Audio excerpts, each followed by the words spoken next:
Assalomu alaykum hammaga. Insonda qachon g'azab tug'iladi? G'azab bu o'zi nima? G'azab bu ichimizdagi isyon. İçimizdagi ikki xillik, bir-biriga qarama-qarshilik hisoblanadi. Qalb bilan aqlni urushi hisoblanadi g'azab. Qalb aytadi, to'xta deydi, o'tirib o'ylab olaylik deydi. Aqlimiz aytadi, yo'q deydi, u bunday qilish kerak, bunday qilish kerak, sen aytganingni qilmadi yo sen aytganing bo'lmadi. Mana shunday qilib qalb bilan aql urushidan kelib chiqadigan bu g'azab hisoblanadi. Bu stress deyiladi. Stress deyiladi. Bizda g'azab bo'lganda ko'pincha o'zimizni eshitish bo'lmaydi. G'azab bo'lganda inson o'zini eshitmaydi, qalbini eshitmaydi. Va shuning natijasida g'azab kelib chiqadi bizdan. G'azabda birdan bir yo'li inson o'zini birdan bir tinchlantirishda yo'li ozgina g'azab paydo bo'lganda o'tirib olib, ozgina chuqur nafas olib, 1-2-3 marta chuqur nafas olib, keyin shunda shu yerda fikr qilish kerak bo'ladi. Bu vaziyat nima uchun menga berildi yoki nimaga meni g'azabim chiqyapti, nimaga meni jahlim chiqyapti deb o'ziga savol berish kerak bo'ladi. Agar shu vaqtda inson o'zini tinchlantirib, o'ziga savol berish pozitsiyasiga o'tganda anglash etapi boshlanadi. Albatta bu darajaga kelish uchun ham inson o'zini ustida ishlagan bo'lishi kerak, ko'p narsani bilish kerak, buni ilmini bilish kerak bo'ladi. Ilmsiz hech qanday narsani ilojisi yo'q. Shuning uchun bu etapni ham o'ziga yarasha mehnati va nimasi bor, o'tadigan yo'llari bor. G'azab ko'tarilganda inson o'zini kuzatib turishi kerak bo'ladi. Birinchidan o'ziga savol berish kerak bo'ladi. Savol berish orqali o'zini kuzatish boshlanadi. O'zini kuzatish orqali o'ziga diqqat o'ziga qarata boshlaydi diqqatni. Diqqat o'ziga qarash. Diqqatini inson o'ziga qaratgani sabab o'zidagi energiyani atrofga chiqarib bermaydi. O'zidagi energiya o'zida saqlanib qoladi. Ya'niki energiyamiz oqib ketmaydi. Fikr qilamiz, to'xta, o'zimizni to'xtatib, shu vaziyatdan fikr qilib, idrok qilib, tafakkurimizni ishlatib, menga hozir nima kerak? Menga shu xotirjamlik kerak, sokinat kerak, rozilik kerak yoki minnatdorlik kerak. Mana shunday qilib o'zimizga savol berish orqali, "Хорошо, menga hozir xotirjamlik kerak bo'lsa yoki sokinat kerak bo'lsa, meni sokinatimni, xotirjamligim bu odamning qo'lida emas-ku, to'g'rimi? Meni miyam bu insonning qo'lida emas-ku, to'g'rimi? Miyamizni ishlatish orqali, fikr qilishimiz orqali, miyani ishlatish fikr qilishda hisoblanadi. Fikr qilishimiz orqali biz o'zimizni holatimizni o'zimiz yaratib bera olamiz. Bizning holatimiz hech qachon atrofdagilarga bog'liq bo'lmaydi yoki biz o'zimizni holatimizni har doim ta'minlay olishimiz mumkin.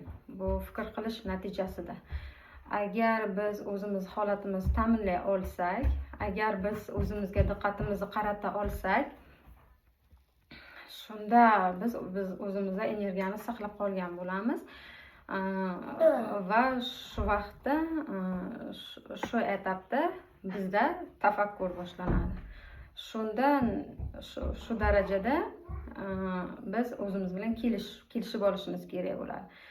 Agar meni miyam yonimdagi farzandimni yoki turmush o'rtog'imni yoki qarindoshimni yoki qo'shnilarning qo'lida bo'lsa, men o'zimning holatimni ta'minlab bera olmayman.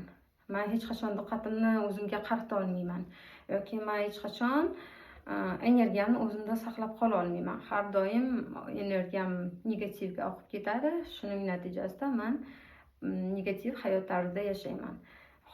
Holatni ta'minlash mana shu jarayonda fikr qilishimiz orqali holatni ta'minlashimiz mumkin. O'zimizga diqqat qaratish orqali menga hozir xotirjamlik kerak. Xotirjamligim o'zimga bog'liq. Xo'sh, mana shu vaqtda mana shu inson meni aytganimni qilsa yoki mana shu jarayonda mana shu vaziyat men xohlaganday bo'lganda men nima qilaman degan savolni o'zimizga berishimiz kerak bo'ladi. Hay, men aytganim bo'ldi. Men aytganim bo'lganda men rozi bo'laman.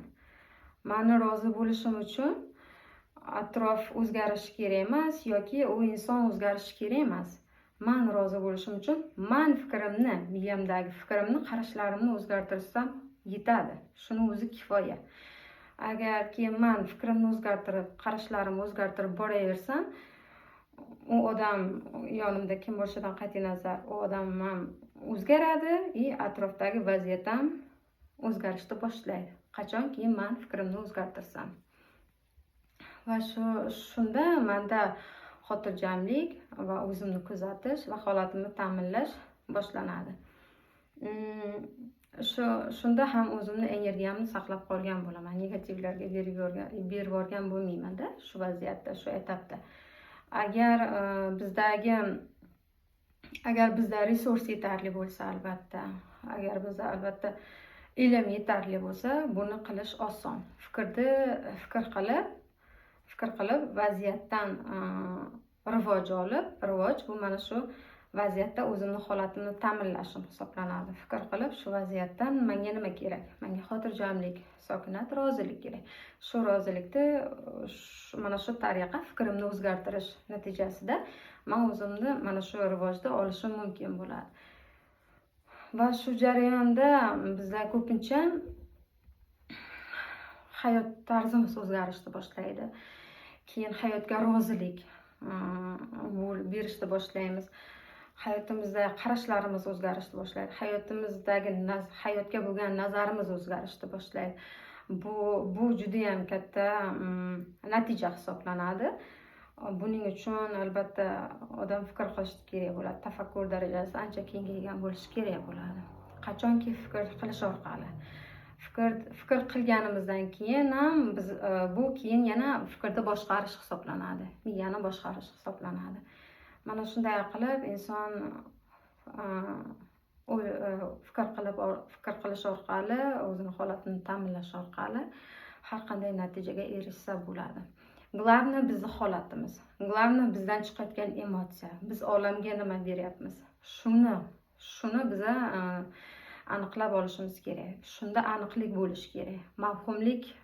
Miyaga mavhumlik to'g'ri kelmaydi, chunki agar mavhumlik bo'lsa, agar biz anglamagan bo'lsak yoki bir narsani anglolmayotgan bo'lsak, bu yerda mavhumlik ketadi. Miya o'zini ishini qilishni boshlayveradi, davom ettirib ketaveradi.